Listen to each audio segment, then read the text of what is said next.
Hello everyone, welcome back to my channel বিশ্বপ্রণাস lifestyles and blog. তো আজকে আরাধ্যার একটা নতুন অধ্যায় শুরু হচ্ছে। আজকে প্রথম স্কুলে যাচ্ছে, ওর জীবনের প্রথম স্কুল। বেশ আর্লি বলতে পারো, এখনও 2.5 বছর কমপ্লিট হয়নি, তবে তার আগে আমি ওকে স্কুলে দিয়েছি। আজকে হচ্ছে 12ই নভেম্বর, অ্যাডমিশনটা আগে করিয়েছি। আজকে 12ই নভেম্বর 2025, আজকের দিনে প্রথম পেয়ু যাচ্ছে স্কুলে। পেয়ু স্কুলের নাম হচ্ছে Shrigopal English medium memorial school, high school নয়, সরি, 6 অবধি রয়েছে। প্রপারলি হাই বলতে পারবো না, কিন্তু মোটামুটি রয়েছে আর কি। তো যাই হোক, এটা আমাদের এখানেই রয়েছে। আর এই স্কুলের টাইমিংটা আমার ভীষণ পছন্দ হয়েছিল, 9টা থেকে। আপাতত পিজিতে ভর্তি করছি, অর্থাৎ প্লে গ্রুপে ভর্তি করছি, যেহেতু নার্সারির এখনও পর্যন্ত বয়স হয়ে দাঁড়ায়নি। তো আর 4 মাস পরে আই থিঙ্ক নার্সারিতে ওনারা দিয়ে দেবেন। তো সেই জন্য এখন আপাতত 10:30 পর্যন্ত ক্লাস হবে, তারপর 12টা। তো যাই হোক, এই সমস্ত চলবে। কিন্তু পেয়ুর আজকে প্রথম দিন, আর সবথেকে বড় চিন্তার যে বিষয় আমাদের কাছে, যে পেয়ু কখনোই আমাদেরকে ছেড়ে কখনোই কোথায় থাকেনি, স্পেশালি আমাকে ছাড়া ও কখনোই কোথাও থাকেনি, সব সময় আমার সাথে ও ছিল। তো এই হচ্ছে সম্পূর্ণ ব্যাকগ্রাউন্ড লোকেশানটা, মানে স্কুলটার একটু ভেতরের দিকেই রয়েছে স্কুলটা। আর পেয়ুকে এখন আমি ঢুকিয়ে দিয়েছি স্কুলে, এন্ট্রি করে গেছে, কিন্তু প্রচণ্ড কান্নাকাটি করছিল। ভিডিও করছে, এখানে হাই বলো, এইদিকে তাকিয়ে, মোবাইলের দিকে তাকিয়ে হাই বলো।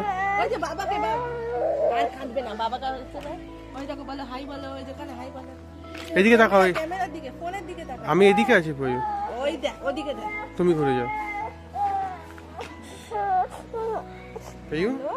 কেমন লাগলো স্কুল? আবার যাবে, আসবে তো কালকে? তো যেমনটা তোমরা দেখলে, প্রচণ্ড কান্নাকাটি করেছে এবং কাঁদতে কাঁদতে লিটারালি বমি করে ফেলেছে। তো অ্যাজ ইউজুয়াল জানাই ছিল, তবে আজকে অনলি 30 মিনিটস ওকে রেখেছে, যেহেতু ফার্স্ট ডে অফ স্কুল। আর এত কান্নাকাটি করেছে, হ্যান্ডেল করা সত্যি খুব কঠিন। তবে আই থিঙ্ক, আশা করছি যেতে যেতে ওর এই ভয় ব্যাপারটা কমে যাবে। তো আসার পথে একটু মিষ্টি কিনছি। তো প্রথম দিন মোটামুটি ভালোই কাটলো। আর ও কিন্তু, তোমরা যেমন শুনলে ভয়েসে, যে ও কিন্তু নিজের মুখেই বলেছে যে ও কিন্তু নেক্সট ডে স্কুল যাবে। তো এটা ভীষণ পজিটিভ দিক। আর এখনকার দিনে চাকরির ব্যবস্থা এতটাই খারাপ হয়ে গেছে যে বাচ্চাকে উচ্চশিক্ষিত করার কোনো ইচ্ছাই আমার মধ্যে নেই। তবে নমিনাল এডুকেশন আমি মনে করি প্রত্যেকটা বাবা মারই দেওয়া উচিত, যেটা ওর ম্যান্ডেটরি। তবে বিশেষ করে জেনারেলদের এখনকার সময়ে একটা সঠিক যোগ্যতায় চাকরি পাওয়া ভীষণ কঠিন। তো দেখো, পরের দিনকের ভিউটা আমি আবার দেখাচ্ছি। নেক্সট দিনকে পেয়েও কিন্তু আর সেরকম কান্নাকাটি করেনি, তবে তাও 30 মিনিটস ওরা রেখেছে। তবে আমাকে দেখেই দেখো কীরকমভাবে এগিয়ে এসছে। আর আজকেও লিটারালি 2 দিন পরস্পর বমি করেছে। আর বমির দেখতে পাচ্ছ জিনিস আমাকে দিয়ে দিয়েছে ওরা কাজবার জন্য। আমি জিজ্ঞেস করছি পেরু কেমন লাগছে, তুমি ওর মুখ থেকেই শোনো।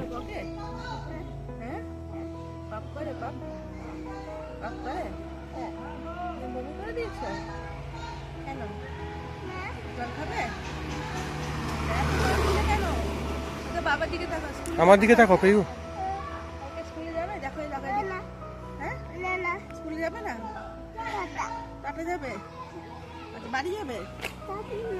বাড়িও যাবে না, টাটা টাটা যাবে, দাদুর কাছে যাবে, দাদুর কাছে যাবে, টাটা টাটা যাবে। আচ্ছা, তাহলে একটু হেসে দাও বাবাকে দেখে। ঠিক আছে, চল। কি ব্যাপার, আজকে তো 7 দিন কি 8 দিনের মাথায় পড়েছে। তা পেরুর কি প্রোগ্রেস তুমি দেখতে পাচ্ছ?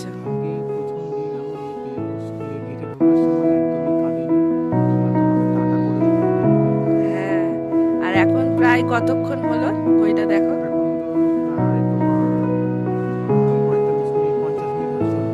50 মিনিট হতে চললো। আরো এখনো পর্যন্ত মানে একটু কাঁদেনি। এত তাড়াতাড়ি যে ওর প্রোগ্রেস হবে ভেবেছিলে?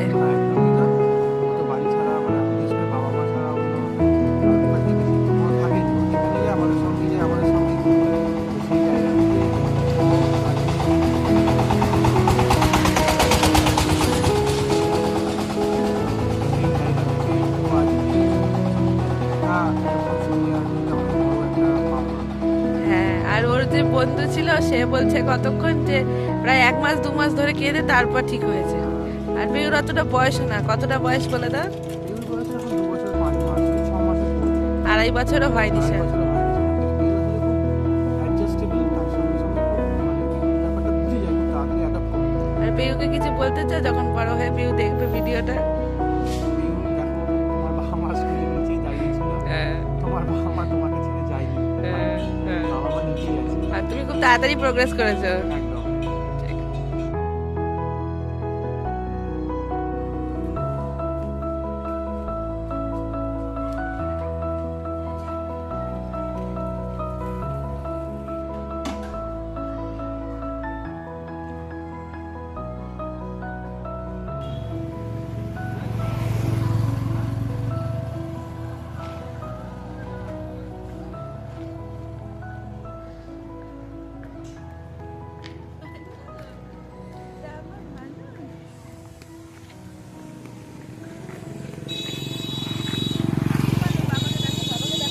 পেয়ু, তারপর বল স্কুলে কি হলো আজকে? স্কুল পড়ছে? মিস ছিল, মিস? মিস কি বললো? মিস এবিসিডি পড়িয়েছে? আর গুড মর্নিং বলে দাও। বলে দাও গুড মর্নিং। বলো, ওই দেখো বাবাকে তো টাটা করে দাও। কালকে স্কুলে যাবে তো? হ্যাঁ? কাল ছুটি। কালকে ছুটি, কালকে স্কুলে আসতে হবে না। পচা? স্কুল পচা? যাবে না স্কুলে? টাটা যাবে? ও, আর স্কুলে আসবে না? হয়েছে তোমার, মুখ দিয়ে কথা বেরোচ্ছে। নিচে ভালো করে হাত দিয়ে দেখি। আচ্ছা, 1 মাস পরের এটা হচ্ছে ভিডিও। এখানে ওকে ড্রেস দেওয়া হয়ে গেছে, এটা ডিসেম্বর মাসের ভিডিও, 1-2 তারিখে। তো দেখো ওকে ড্রেস দেওয়া হয়েছে, ড্রেসে ওকে কেমন লাগছে অবশ্যই ওকে জানিও, যেহেতু শীতকাল সোয়েটার পরেছে। তবে জানিয়ে রাখি, আরাধ্যা কিন্তু আগের থেকে অনেক ভীষণ হ্যাবিচুয়েটেড হয়ে গেছে, একদম কান্নাকাটি করে না, ভীষণই ফ্যামিলিয়ার হয়ে গেছে, স্কুলের প্রতি বন্ধু হয়েছে, নতুন নতুন বন্ধু হয়েছে। ও কিন্তু খুব মজা করে স্কুল লাইফ কাটাচ্ছে, আশা করছে স্কুল লাইফ আরও অনেক ভালো হবে, অনেক বড় হবে, আর এটাই তোমরা প্রে করো। তো স্কুল ড্রেসে আরাধ্যাকে কেমন লাগছে অবশ্যই জানিও। আমার তো ভালোই লাগছে, মোটামুটি আমার তো ভালো লাগবেই। তো এই ছিল আজকের আমার ব্লগ। হোক ভালো লাগলে অবশ্যই লাইক শেয়ার সাবস্ক্রাইব করে দিও, এবং দেখার অনুরোধ রইল শেষ অবধি কেমন লাগছে।